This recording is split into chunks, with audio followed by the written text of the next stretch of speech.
ಸಮಸ್ತ ನಾಗರಿಕರಿಗೆ ಯುಗಾದಿ ಹಬ್ಬದ ಶುಭಾಶಯಗಳು.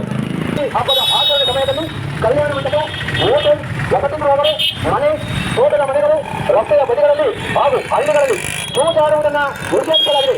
ಮುಂದಿನಿಂದ ಈ ಸಂಬಂಧ ಯಾವುದೇ ರೀತಿಯ ಜೂಜಾಟ ಕಂಡುಬಂದಲ್ಲಿ ಅವರ ಮೇಲೆ ಹಾಗೂ ಇದಕ್ಕೆ ಪ್ರೋತ್ಸಾಹಿಸಿದ ಸ್ಥಳದ ಮಾಲೀಕರು ಮಧ್ಯವರ್ತಿಗಳ ಮೇಲೆ ಕಾನೂನು ರೀತಿ ಕ್ರಮ ಜರುಗಿಸಿ ಗಡಿಪಾರು ಮಾಡಲಾಗುವುದು ಹಾಗೂ ಜೂಜಾಟದಲ್ಲಿ ಭಾಗಿಯಾಗುವವರ ಚರ ಮತ್ತು ಇತರ ಆಸ್ತಿಗಳನ್ನು ಹೆಚ್ಚುಗಳು ಹಾಕಿಕೊಳ್ಳಲಾಗುತ್ತದೆ.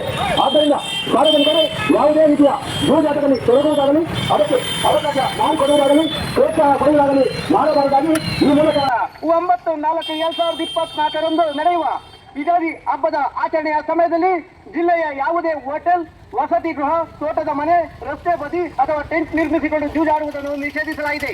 ಇಂದಿನಿಂದ ಯಾವುದೇ ರೀತಿಯ ಜೂಜಾಟ ಕಂಡು ಬಂದಲ್ಲಿ ಅವರ ಮೇಲೆ ಕಠಿಣ ಕಾನೂನು ಕ್ರಮ ಜರುಗಿಸಲಾಗಿರುತ್ತದೆ.